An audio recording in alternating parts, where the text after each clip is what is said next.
Welcome to Made for More. I am your host, Holly J. Moore. This is where we talk about anything and everything that could help you make your life better, because we don't want you just surviving. We want you to absolutely thrive. And today and every single day that we do this podcast, I am joined by my podcast producer, Aaron Bender. Aaron, holla. Holla, Holly. Holly. It's like when I was testing this space early on, the people at the front desk, Jess and Martine, would make fun of me because I'd just come in and check the echo. Holly, Holly, Holly, Holly. Holly, Oxenfree. We have an amazing guest today, but we'll get to her momentarily. But I'm looking at my table, and I'm thinking... Well, and we'll maybe show this in some behind-the-scenes clips that you can see on socials Should and we, stuff. though? I don't know. maybe not. I don't know that you really want to air your dirty laundry like that. But I legit just want to go to IKEA and pick up and just pick up a table. I don't see what's the problem with that. So nobody needs to hear from this next guest as much as you do, my friend. Oh, come on. I mean, can I just keep it real for a second? Yes, please. Okay, so we're going to be talking to an interior designer, Elisse. She's amazing. Her spaces that she designs are utterly amazing. But when, we were sort of designing the podcast set, yes, you're like, Holly, don't worry. I got you. Let's see what IKEA has. And I'm like, okay, let's see how this plays out. Yes. I don't know. And, there's nothing wrong with IKEA. Yeah. But as it so happens, I came in the next day and you had basically some fabric up on the wall with white command hooks. It was just I was just told to hide the space, and judging by the way the space looked inside, I needed hiding of the space. Yes, I know. It was temporary. It was just temporary. Yeah, I mean, but look at what's here now. I mean, this is amazing. Thank you to Elisse. Thank you to Elisse. Elisse came to our rescue because I sent an SOS text. I'm like, oh my God, Elisse, we need your help. My producer is watching this. Can you come in and rescue us? Did the set design, and there are, it wasn't pretty. Let's just leave it at that. Hold on. Let's be clear here. The set design was the round conference table pushed into the corner and you behind it with just the black wall as if we were recording a hostage video. Exactly. That's what I designed. That is the perfect way to characterize it. Yes, it looked like a hostage video. Yes. But I am not Elisse. That's why Elisse is your guest and I'm just over here in the corner. Yes. Baby in the corner. Baby Bender in the corner yet again. Yes. Well, we all have our, unique skills, gifts, and talents. And of course, Elisse's unique skills, gifts, and talents are her ability to create amazing and beautiful spaces for sure. So I am here today with interior designer extraordinaire Elisse Stenlake of Design Doctor. Elisse, thank you so much for joining us today. Thank you for having me. I'm honored. I am the type of person where before I start working at my desk or before I want to sit down at home, I have to clean it up, make it perfect, light a candle, turn on music, because environment to me is everything. I think it affects your mood, your productivity, your mindset. How do you feel about environment? I am the same way. I have to have the same thing. Everything cleaned up, tidied. I can't focus because then I'm distracted by what needs to be done or what I don't aesthetically find pleasing instead of focusing on the task at hand. And so I do think that it very much plays a part into your productivity, your mood. The atmosphere plays a big part in how you get your stuff done. Yeah. And everything that you do, really. I mean, obviously, you're an interior designer. You're in the business of, making spaces beautiful. Yes. How did you get into that? So I came out of the womb designing. I really did. I probably was designing the womb itself while I was still in it. Yeah. No, I can't even recollect a time that I ever wanted to do anything different. Now, I had other successful careers, but in my mind, they were always a means to the end. Do this career, make enough money so that I could branch out and do interior design on my own.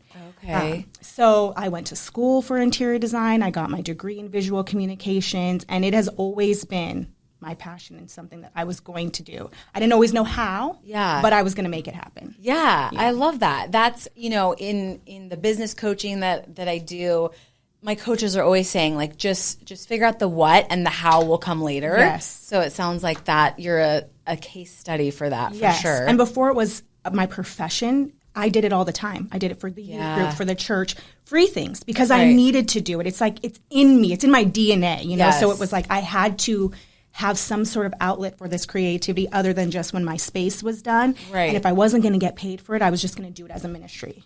Yeah, yeah. And that perpetuated it becoming my profession. Yeah, Being right. Having a servant heart to do it where I wasn't actually getting paid, brought in people who were like, hey, you did this. Can you do something at my house? And I'm going to pay you. I love beautiful spaces. Like, beautiful spaces are my jam. And I know that, you know, I think that I'm somewhat of a creative person. And I remember, like, in my dorm room, I had 4 roommates and had no money, of course, as a college student. And I would go to, like, CVS once a week and buy a roll of wrapping paper and put it on my ceiling. Oh, clever. Thank you. You are a designer. You were designing before design. And, you know, after a couple months, like, I finally had the whole ceiling wallpapered, but of course it was wrapping paper. Yes. And my roommates are like, this chick is so crazy. I'm impressed. But, like, well, thank you. God, that means so much to me coming from you. It was plaid wallpaper. Even better. I know, which is really funny because you recently wallpapered my ceiling in Greek key, Versace Greek key. That is right. So, you know, not a lot has changed. Now I do have it professionally done, and it is actual wallpaper, not wrapping paper. Yes. But, I mean, it sounds like you were kind of doing that kind of thing your whole life. Yeah. I was always, I remember my first, like, design job where I was creating my own product. I would paint rocks and I would decorate them beautifully. And I remember filling up, like, a cooler that I was going to roll around the neighborhood. My mom saying to me, if nobody buys them, it's okay. And I came home with cash, no rocks left over. My mom was like, what did you do with them? I'm like, I sold them. Yeah. And I'm going to sell them every week. And so, in my room, I always was doing it. My mom was very good about allowing my room to be this creative space. I painted swirls on the wall one time, and I had shelves with display. And even though she'd be like, what do you want to do? It was always okay. And so I really was able to kind of foster creativity in my own personal space. And it just transpired in other ways. Okay, so here's the burning question. I know you have 3 girls. Yes. Do you let them do this? I do. You do? Yes. Okay, good. So luckily with our relationship, we do a lot of design. I take them with me to a lot of places, whether it's jobs or when I'm sourcing for things. So they kind of have this funness to it. So when it came to doing their rooms after we built our house, I had said you have free reign. And so my oldest wanted a space theme, but my youngest wanted like more of a cat, or my youngest wanted a playhouse thing. And my middle one was like, I'm a queen, I want a castle.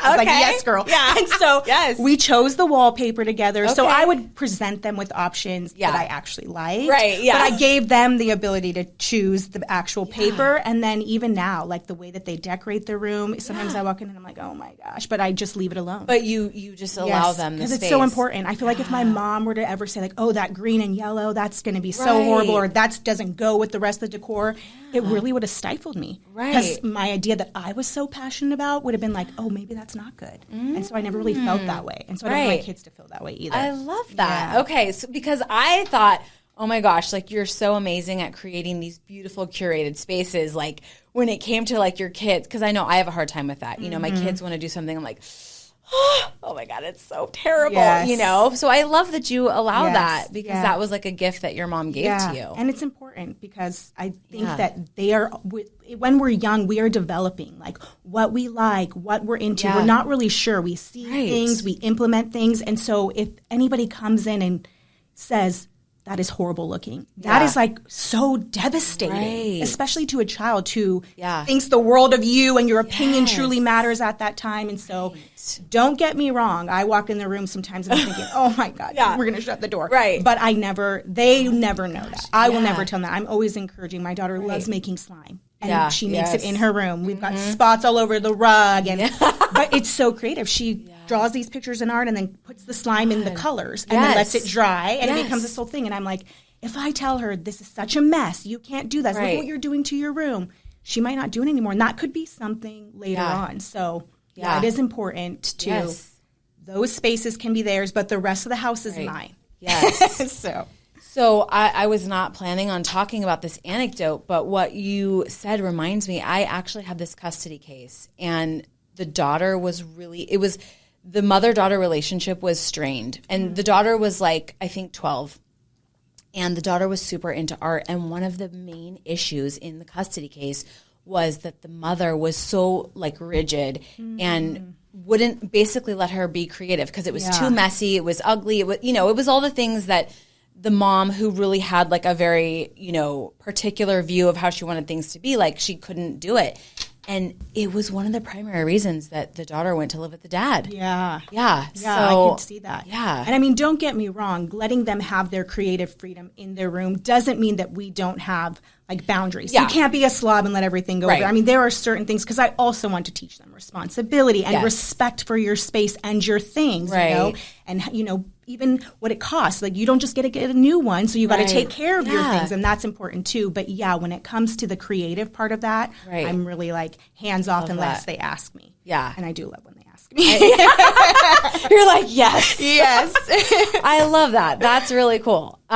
Okay, so you've done a couple of My Spaces, both professionally, 2 offices now here at the law firm, and working on a 3rd. Yes, which I'm so super I won't excited keep you about. long today because you got work to do, I got girl. work to do. Yeah, but you've also done like a significant amount of My Space at home. Yes. And I am just always amazed because, again, like I, kind of think I'm a creative person. I love interior design. I go to Vegas just to like look at the drapery because I'm like, I love it. You are creative. Thank you. But I just feel like you blow me out of the water. Oh, well, thank you. Yes, you're welcome.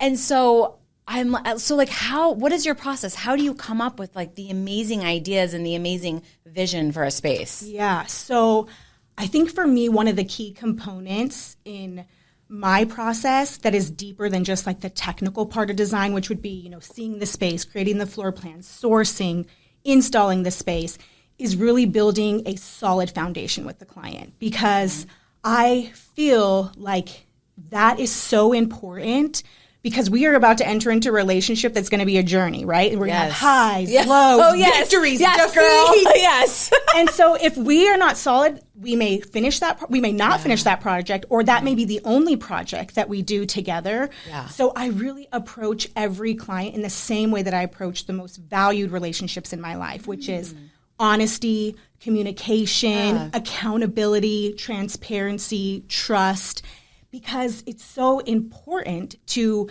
foster that relationship so that we can weather the storms that are going to come along. And then also to design is personal. I am creating a space for you. I am creating a space that has your needs, your wants, your desires, what you like. And so if I don't know you, how can I actually serve you?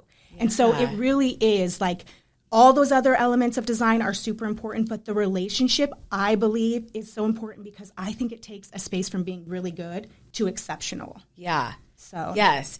So you did my dining room. Yes. And when I think back to like the process, I honestly cannot recall you asking me like what I wanted. And I don't really recall us having like, I didn't come to you going like, I want, this, that, and the other. And when it was all said and done, it's like this amazing black Versace wallpaper on the walls. It's black Medusa wallpaper on the ceiling. Like, it is so bomb. Like, it's unbelievable. Mirrored beams. Yes. Like, I love it. But I remember asking you, like, how did you know like, how did you know? And I think you told me, you were like, you're so unapologetic about who you are, which, I don't think I knew that or know that. But so like, how do you know what to do for a client? How do you know who they are? Well, that's why I feel like the relationship is so important, because I know you. I had done other spaces with you where we had this introductory of what you like, what you don't like, your first office space. And then we formed a really good relationship that even went outside of just the design. I was interested in who you are, your family, your kids, and vice versa. Right. And so by those things, I'm able to really gain perspective. And then also, if I create this safe space where you could be honest with me, like, I don't like that. Yeah. Or, oh, this is something I want, even if it's not something that I would suggest. Right. That transparency and that authenticity is really what translates in the design. And then it becomes like, I know she's going to love this, you know. Yeah. And not that I don't approve things with clients, or if it's going to be permanent, you know, we have to talk about it. Right. But I know who you are. That's why when we walked into this space and Aaron had done his thing, I was like, Holly's not going to be happy. That's not going to work for Holly's not Holly. going to be happy about that, you know. I can hear you. Sorry. I'm editing it out. It's not making it in the show. But I think that's why in my process, while all of the technical part is so important, and it is crucial into executing the design from conception to completion, so is the relationship. Yeah. Because for me, this is my passion. It's not just a job. Right. So I want more than just us doing this space. I want to do every space for you from here on out. And I want it to be this pleasurable experience because you're like, I trust her. I know her. She's got it. She's going to give me what I want. And if I don't want it, I'm comfortable and I feel safe enough to say, that doesn't work. Right. Like the command house. Well, yeah. Yes. Well, I mean, you know, judging from experience, I think you've executed your sort of mission flawlessly because I definitely like feel all of that is very authentic to who you are and my experience with you as my interior designer. So you're doing great on that. Thank you. Yes, you're welcome. But like, do you go onto Pinterest like the rest of us and you're just like how do you honestly get like these amazing ideas? Okay, so the creative part. Yes. Yes, so it always starts with a consultation in the space. I need to see the space. You can send me videos and pictures, but there's nothing like actually being physically present in the space.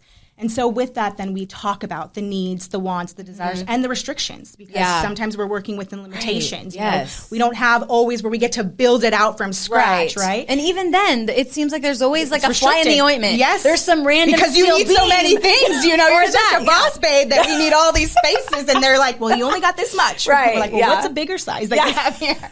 So it starts in the space. And then from there, yes, I do look at Pinterest, and I really love old architecture, old vintage. I love to like recreate things from the past. Yeah. So Pinterest I usually use more for like the boards and visuals that the clients can easily relate to. You know, so when I'm trying to explain something in my head, they get a visual idea of what that is. You know, while we're just kind of putting the design together. Yeah. And so it starts with the board and then the elements, collecting the fabrics, the stones, the flooring, you know, all that kind of stuff. And then putting it together with some options so that the client has their say and then tweaking it as we go along based on what the needs and that the client wants. So, it is this whole creative process, but it starts in the space and then figuring out like what we can actually do and then sourcing for those pieces. And I mean, my brain, it's hard because I feel like my brain is like Tetris. It's like I walk into a room and it's just like doot, doot, doot, doot, you know, falling in the right place. Yes. And then it goes into that like ball thing, you know, where there's like all that static electricity, but then you put your hand on it and it goes to one space. Yeah. So it's like I get all these things. I have all these boards. I have all these ideas. And now I got to like hone in on it so that it can translate to the client and it doesn't feel chaotic, you know? And so that's when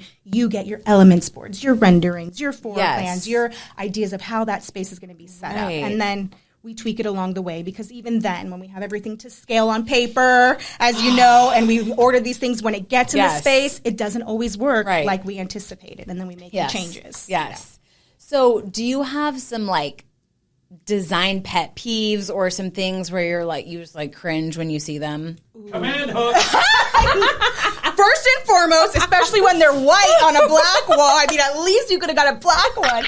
No, I could already feel like the hate that's going to come my way when I talk about these things. No, but I do. Okay, so I want to preface this by saying that it is your space, and the only way to make a space that you truly love, it has to be authentic to you. No matter what any designer says, no matter what the trends are, that's true. You will not love your space. You can have a beautiful space. There are plenty of beautiful spaces, but you will not personally love your space if it is not authentic to you. So that's so true. Just because I say these things doesn't make them so. Okay, but for me, it. Caveat emptor. there's two, and one is like I already know, like text messages I'm going to get from people, but. The first one is the signs. They're like live, laugh, love. I knew you were going to say that. Yes. Farm fresh, like all over the house. I think maybe one that is very tailored and strategic in a playroom is fine, but like everywhere, I just can't. I'm like, can we chuck this, chuck that, chuck that. And then another one is, is family photos. What? Yes, I know. Okay, so it bothers me when I walk into a space and they have like their kids the size of me in a frame over their sofa, right? Oh my God, don't come over. No, I know you're not. Or when they I just put up new family photos. Shoot. Okay. No. Or the big family photo that's over the mantle. Okay. Or where they have like all these frames that have a bunch of different, pictures, and they're everywhere, like just all over.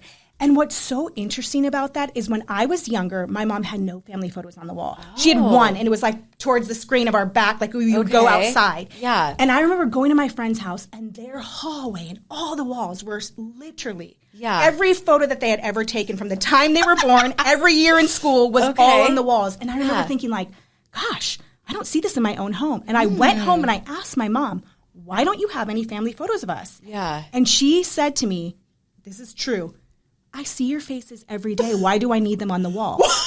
And now looking back, yes, that's what she said. Oh and now looking back, I'm like, my mom was so savage because that is savage. Well, and that was the time where there was no Instagram, there was no cell phone. Right. So if you didn't print it, it didn't exist. Right. Yes. Because you couldn't look back at something and see it. So she has very little like printed things, in a box, but there was nothing. And now my house is the same way. Really? And I remember thinking, I'm going to have photos everywhere when I'm older. Oh my gosh. But I just love art. And I do think that if you really love your family photos, that there is a very strategic way to display them that is beautiful, which is a very executed gallery wall where the photo frames are all the same. Yes. It's bigger matting than the actual picture. Okay. No photo bigger than a 5x7. What? Preferably.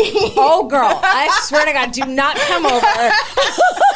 And then they're all like perfectly aligned, not like haphazardly put on. Okay. And I love when there's more matting than there is photo. And either the photos are all in color or they're all in black and white. Yes. Not like a mixture. Okay. But I do plan on in my house, because there is no family photos, like not even one. Oh my gosh. And my kids have said something about it. Really? Yes. So I'm like, oh my gosh, I'm God. reliving my Yes. childhood. Oh my gosh. But I am going to put some up, but I like them more on like a nightstand, or a desk where it's a beautiful small frame. It just, or if you're going to do it, I feel like it should be in a space that, yes, you pass by a lot, but it's not the first thing that like guests, when they come in, see. It's just like, overwhelming. I did not see that one coming. Oh, I know. That I already know like text messages when I get out of here. I know. How dare you? How is a home without your family pictures? That's what I'm thinking in my head right now. That's what I'm thinking. I know. And it's so strange coming from where it started, in my own home and thinking those things when I was younger, and when I get older, I'm going to do this thing. And like, I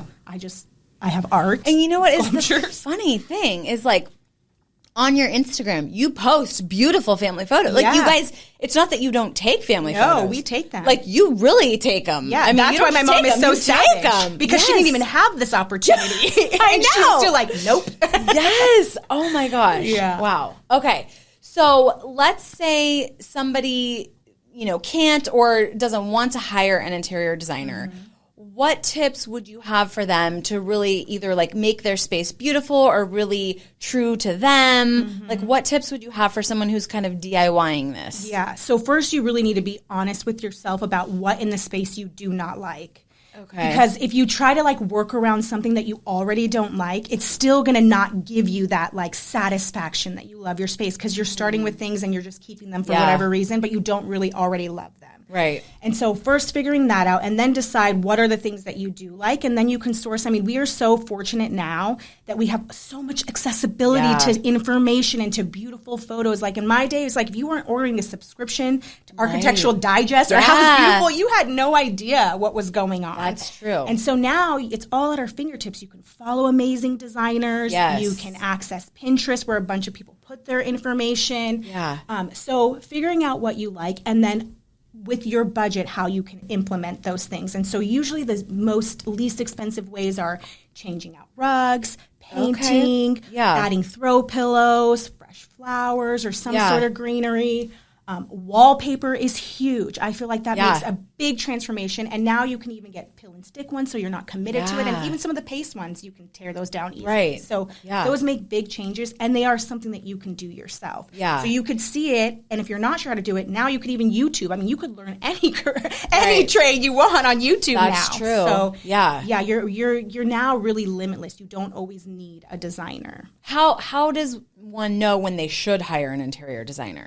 Well, I think that you need to know yourself. Like, if this is something that you don't enjoy, like you don't enjoy shopping, you don't enjoy surfing the web and looking for something, it's not going to be fun for you. And you're probably going to make a lot of mistakes because you can't figure it out, So I think that would be a place, or if you don't have the time, and so you want the space done sooner than later, that would be another way. I think that if you're doing larger scale projects that are outside like your scope of comfort, it's better to have the designer to come in first, then come in later and try to work around things that you've purchased that now you're stuck with, Right. So you actually do end up saving money sometimes if you bring the designer in from the beginning with less headache and less funds that you've spent on things that you don't like anymore. Yeah, I remember that was actually one of the most surprising revelations I had the first time I hired you, which was for our first office for the law firm.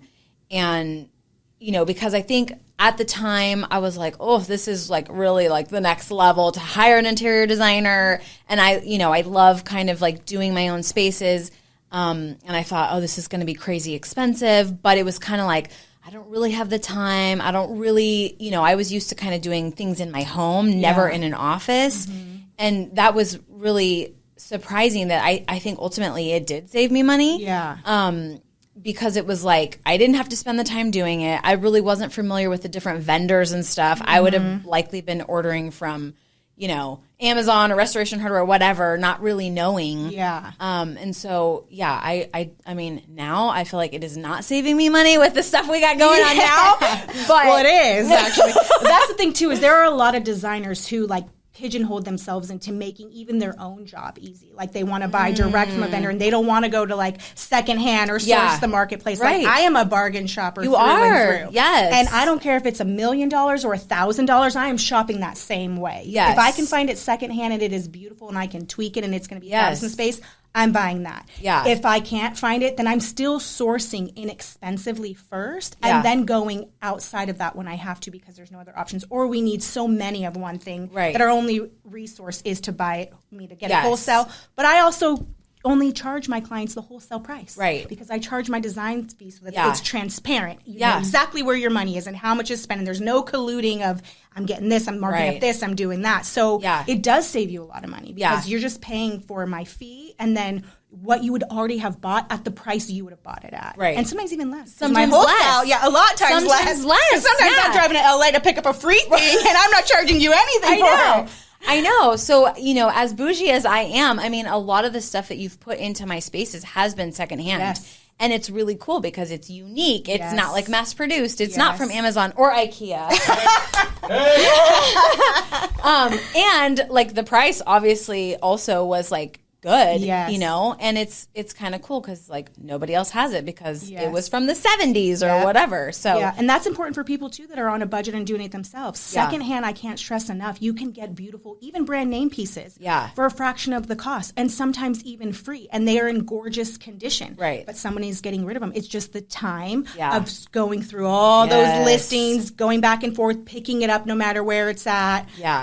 But it is worth it, and I think we can't even replicate the things that are from the 70s. You can't make that today. No. There's no patina like the patina of time. So so those are important. Those add a soul to a space. If you don't have things yourself that are going to give it that soul, that is what actually adds the soul in a space. Totally. So. And I think it makes it curated and not like you just went to Living Spaces and bought the whole bedroom set. It's more, it feels, I think, more designer, more curated, more, almost more meaningful. Yes. And I think that is important. And that's where I think it separates good designers from really good designers because you know what things are beautiful. You choose beautiful things all the time and you can put them together in a room and it looks beautiful.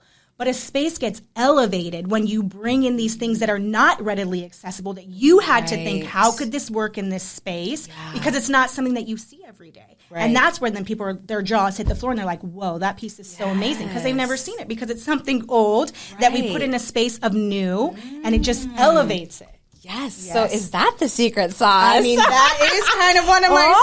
Oh, yes. Giving all my I was going to say, you're showing all the goods. Yes. Yeah. Me being a divorce lawyer, we deal a lot of times with the people who to them, it's very depressing. It's tragic, but they have to move out of the family home, Yes. and maybe they're renting an apartment or they rented a house, but it's more of like a temporary space. And that's where they have to live. And, Yes. and unfortunately, they're living there during one of the hardest times in their lives. So what advice would you give to them to like make the space more welcoming or make it feel like their home, you know, something to kind of like have it not be so like heavy that they just had to move out of their marital home. Now they're in a temporary space. Like what advice would you have for them? Yeah, so I would first, figure out what your limitations are with the landlord, like what they will and will not allow you to do, so that you're not getting yourself into a situation when it comes time to leave. That will be really difficult. So once you know those things, I would say really invest in the space. Like take the time to invest in it, because if any time, now would be the time where you're going to need this sanctuary, this respite. And so it is important to invest, and that doesn't have to be a lot of money. So for instance, in where you're renting something and there's the limitations of maybe changing the cabinetry or the countertops, you can do that where you can take it off. Like there's beautiful marble-looking vinyl now that is waterproof that can go right over that surface and then just pulls right off. You can paint cabinets if your landlord allows, and if he doesn't, you could also get the same vinyl paper that's a wood grain. And it has come such a long way that sometimes you can't even tell that it's not real if you do it correctly. And if you don't know how to do it, you can YouTube it, and they will teach you so simply. And even now there is even flooring, because that's a big thing that people usually encounter is the flooring. But if you have like a wood flooring or whatnot, there are beautiful vinyl tiles that are either wood planks or actual look like hand-painted tiles that are pill and stick. And they go right over the floor, and then you can take them right off. And that is drastically going to change your space. So will wallpaper, and so will paint. And then you can add in all the accessories that make you feel good. Fancy blankets, candles, flowers. Not family pillows. photos, though. None of that. I don't know. In this case, she's probably going to be wanting to chop some of those. Chop one person out. Exactly. That's true. She might be like, I'm on board with that. Oh my God, that's funny. Oh my gosh. Okay, that's good to know. Yeah. We have so much accessible to us as just individuals, not even designer. You don't even have to be in the trade anymore to get beautiful things. And now we have the ability to have it shipped directly to our house for free. With Amazon. And truthfully too, a lot of people don't know that Walmart.com is big. Like you can order, they're almost like an Amazon. You can get luxury brand name things there, and then you have the ability to return them to the store and they ship them back. So that's a great way if you're like, I'm not sure about a sofa and you don't want to commit to something that you'll be stuck with and that doesn't work in your space, order it from a place that you can return it. And then you can take your time and play around and really get what you want. Yeah. Okay, that's awesome. And secondhand. Yeah. You can get a lot of good things secondhand, And then you can sell them when you leave. And use that money towards your next space. Right. Very good tips. Yes, I love it. Okay, so if people want to see more of your work or, hire you, where should they go? How do they find you? No, I'm just kidding. Well, they can slide into my DMs like you did. Oh, yeah. So I've been known to slide into some DMs. Yeah, I would say that my Instagram is probably the best way. My email is so colluded with so many things on a daily basis, and I typically check it only at night. But my Instagram is where a lot of clients, that's kind of where they live. It's dedicated just to my design. I have two separate, personal and then just business. Yes. And so that's literally where I go and check and see, inquiries or whatnot. So that would be the best way. Okay. And then once we establish a relationship, I'll give you my phone number. Okay, that's fair. That's fair. Well, thank you so much for being here today. Yes, it was a delight. Yes, always a pleasure. I still have a little bit more to say. And what I want to say is it's so important to be authentically you. And it doesn't just extend to us, though. It's also our kids. I loved that part in my discussion with Elisse, in her talking about how she really allows her kids to, be themselves in their bedrooms and exercise their own creativity, and how important it is not to stifle that. And I think we need to remember that for ourselves, our spouses, our family, our children, because authenticity is rare nowadays, but it's so important. And when you have it, it's such a beautiful thing. That's it. I got nothing more to say after that, except for like, subscribe, comment, love, all the things. And please remember, you were made for more.